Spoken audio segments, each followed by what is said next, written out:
Welcome back. In the first part of Lecture 10, what we did was to introduce three constitutive laws. There was the Bingham fluid, the Herschel-Bulkley fluid, and the Casson fluid. All three of these constitutive laws described viscoplastic behaviour, where we have a material that is effectively a solid below its shear yield stress and becomes a fluid above its shear yield stress. The Bingham fluid described yielding behaviour and subsequent Newtonian flow. The Herschel-Bulkley fluid described yielding behaviour plus power law flow. And the Casson fluid described yielding behaviour and then sort of power law flow to the power half. Everything was written in square root terms. What we're going to do this lecture is examine capillary flow of Bingham fluids. Pipe flow is really important. We've seen that in rheometry, a capillary is a geometry of choice for high shear rate investigation, but also in chemical engineering more widely, materials are generally transported through pipelines, and we've seen that viscoplastic materials are fairly ubiquitous, so therefore we need to understand their pipe flow behaviour. And what we're going to see is something very interesting. We're going to see that towards the centre of a pipe flow, where the shear rates fall down to near zero, the stresses associated with that deformation rate fall below the shear yield stress of the material. And so we have, in the core of a pipe flow, an unyielded section of material. It acts like a solid plug. As we approach the pipe wall, the shear rate increases, the stresses associated with that shear rate fall above the shear yield stress, and so we have flowing yielded material. And so we're going to derive expressions for velocity profiles that capture this behaviour for a Bingham fluid. We're also going to talk about normalised radii, because when we go on to develop expressions for volumetric flow rate of these materials, which is going to be the next part of this lecture, and maybe even think about pressure drops, which is going to be next lecture, it's very convenient to talk about normalised radii because it simplifies the expressions that we're dealing with and also allows easy presentation of different fluids to be made graphically. Plotting normalised velocity as a function of normalised radius is a far easier way of presenting velocity field information when absolute values of velocity as a function of radius can vary quite wildly depending on the material and depending on the pipe flow. So, on the board in front of you, there is a familiar diagram. It's the force balance in a capillary flow. We've talked about this at length in previous lectures, so all I'm going to do now is just put a couple of results on the board for you as an aide-memoire. So, when you do the force balance, we know that we can write stress as a function of radius as little r over 2 delta p upon L. Furthermore, we acknowledge in a pipe flow that my deformation rate, my shear rate, varies from 0 on the axis through to a non-zero value at the wall. And so if what we want to do is to describe a situation where we have a shear rate, we need a datum where we're saying where that shear rate exists. And for pipe flow, that is the shear rate at the wall, tau subscript w. And tau subscript w is the pipe radius big R over 2 delta p upon L. Now, when we have this yielded an unyielded situation, the core radius of unyielded material we're going to call RC. Now, the stress associated at RC is the shear yield stress, tau y. So very soon we'll see that tau y is little rc over 2 delta p upon L. If you recall how we used these stress radius relationships, it was by dividing one by the other. So tau over tau w is little r over big R.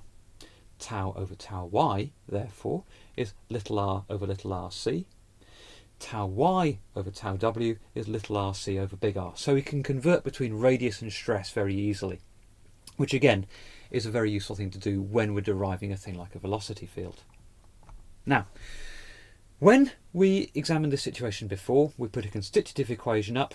We rearranged to put that constitutive equation in terms of gamma dot. We introduced that in this case gamma dot is du by dr and integrated. We're just going to examine this a little more carefully because we have two regimes of flow now. So let's look at the end view of our pipe. In this diagram on the board, in this end view, the blue circle represents the unyielded material. The unyielded material having a radius RC, R core. The yellow part represents the yielding material, that flowing annulus, extending all the way to the pipe wall at big R. If we think of a diagram of the velocity field that is associated with this flow scenario, it'll look a little bit like this. So here for Bingham fluid, we expect a parabolic velocity profile in the annulus. However, that parabolic velocity profile doesn't go all the way to the centre of the flow because we have the solid core. So we have a plug flow region where little r is less than rc, i.e. in the middle of the flow. So we have a parabolic velocity profile where my shear rate can be written as such. We have an unyielded zone in the middle where my shear rate is 0. Then again we have in the yellow region a shear rate that we can write in terms of the shear yield stress and the Bingham viscosity. So now that we've just reminded ourselves of the situation, let's rearrange the Bingham constitutive law. Let's put all the stress terms on the left hand side. So tau minus tau y is going to be equal to mu b gamma dot. Tau, don't forget, we can write with respect to tau w. Tau over tau w is little r over big R. Tau y, therefore, over tau w is little rc over big R. So the second term there I've written is that rearrangement of stresses into radii and our stress datum tau wall. So now we relate that to our deformation field. So when we relate that to our deformation field, we end up with an integral. My integration limits on the left hand side are an arbitrary point in the flow, little r, to the pipe wall, big R. And at an arbitrary point in the flow, little r, I'm going to have an arbitrary velocity v. And assuming and hoping that the no-slip condition applies at the wall, and remember the warnings about arbitrarily assuming that no slip is always valid, if no slip is valid, the velocity at the wall should be 0 because the wall is stationary. Performing this integration, we get an expression for a velocity field. It's slightly more complex than you'd expect for a Newtonian fluid because we have an extra term now that relates to what's going on in the core of the flow. From that equation, we can also say what that core velocity is, because all we have to do is set little r equal to rc, work the algebra through, simplify it into this expression that's in the blue box at the bottom of the board. So there you have it. We can work out our velocity profile and our core radius. Now, at the beginning, I said we'd be talking in normalised radii. The normalisation is going to be with respect to the pipe wall big R. So any starred R, R star, RC star, is going to be whatever the quantity is divided by the radius of the tube. So little r star is little r over big R, RC star is little rc over big R.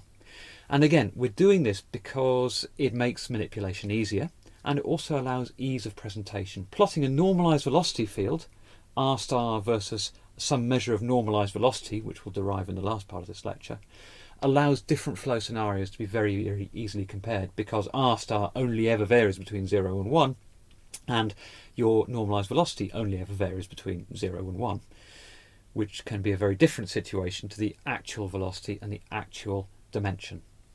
So, using this normalisation, my velocity field u of r can be rewritten like so. Also, my core velocity uc can be rewritten like so. And this is a nice compact notation. So, let's recap a few key points. Pipe flows of viscoplastic fluids can and usually do have a solid unyielded core of material due to the low shear rates in the centre of a pipe flow. We need to use little care when applying the constitutive law, and we've seen that the swaps of tau, tau w, tau y and r, big R and rc are very useful in obtaining a velocity profile expression. The highest velocity in a viscoplastic flow is the core velocity. The core velocity also occurs at the centre line. These are symmetric flows after all. And we also defined what we meant by a normalised velocity, and we will be using these expressions in the next and final part of this lecture.